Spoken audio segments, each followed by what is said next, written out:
ಮಳೆಯಿಂದಾಗಿ ಸೋರ್ತಾ ಇರುವಂತಹ ಮಂಗಳೂರಿನ ಸರ್ಕಾರಿ ಕೈಗಾರಿಕಾ ತರಬೇತಿ ಕೇಂದ್ರ ಬಗ್ಗೆ ವಿ4 ನ್ಯೂಸ್ ವರದಿ ಬೆನ್ನಲ್ಲೇ ವಿಧಾನ ಪರಿಷತ್ ಸದಸ್ಯ ಪಿವಿ ಮೋಹನ್ ಭೇಟಿ ನೀಡಿ ಪರಿಶೀಲನೆ ನಡೆಸಿದ್ದಾರೆ. ಐಟಿಐ ಕೇಂದ್ರದ ಸಮಸ್ಯೆಯನ್ನು ಕಂಡು ದಂಗಾಗಿದ್ದಾರೆ. ಸರ್ಕಾರದಿಂದ ಯಾವೆಲ್ಲ ಸೌಲಭ್ಯ ಸಿಗುತ್ತದೋ ಅದನ್ನು ದೊರಕಿಸುವ ನಿಟ್ಟಿನಲ್ಲಿ ಪ್ರಾಮಾಣಿಕ ಪ್ರಯತ್ನ ಮಾಡುತ್ತೇನೆ. ತಕ್ಷಣವೇ ರೂಪುರೇಷೆಯನ್ನ ಸಿದ್ಧಪಡಿಸಿ ಸಂಬಂಧಪಟ್ಟ ಅಧಿಕಾರಿಗಳಿಗೆ ಮಾಹಿತಿಯನ್ನ ನೀಡಿ ಸರ್ಕಾರದಿಂದ ಅನುದಾನ ದೊರಕಿಸುವ ಪ್ರಾಮಾಣಿಕ ಪ್ರಯತ್ನ ಮಾಡುತ್ತೇನೆ ಎಂದು ವಿಧಾನ ಪರಿಷತ್ನ ಸದಸ್ಯ ಪಿವಿ ಮೋಹನ್ ಹೇಳಿದರು.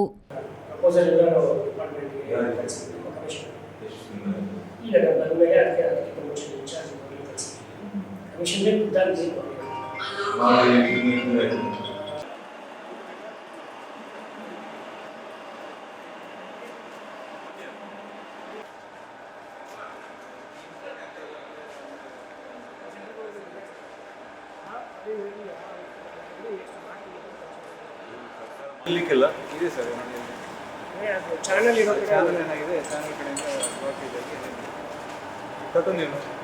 ಇದೇ ವೇಳೆ ಐಟಿ ಪ್ರಾಂಶುಪಾಲರಾದ ಸತೀಶ್ ಸೇರಿದಂತೆ ಐಟಿ ಉಪನ್ಯಾಸಕರು ಮೊದಲಾದವರು ಈ ಸಂದರ್ಭದಲ್ಲಿದ್ದರು.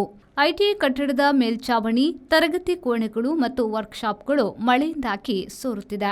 ಆ ಮಳೆ ನೀರಿಗೆ ಅಲ್ಲಲ್ಲಿ ಬಕೆಟ್ಗಳನ್ನು ಇಡುವ ವ್ಯವಸ್ಥೆಯನ್ನ ಮಾಡಲಾಗಿತ್ತು.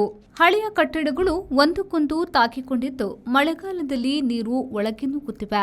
ಐಟಿಐಯ ವರ್ಕ್ಶಾಪ್ನಲ್ಲಿರುವ ಕೋಟ್ಯಾಂತರ ರೂಪಾಯಿ ಮೌಲ್ಯದ ಯಂತ್ರೋಪಕರಣಗಳು ಮಳೆ ನೀರಿನಿಂದ ಹಾಳಾಗ್ತಾ ಇತ್ತು. ಇದರಿಂದ ವಿದ್ಯಾರ್ಥಿಗಳಿಗೆ ಪ್ರಾಯೋಗಿಕ ತರಗತಿಗಳನ್ನು ನಡೆಸಲು ಕೂಡ ಸಾಧ್ಯವಾಗುತ್ತಿರಲಿಲ್ಲ.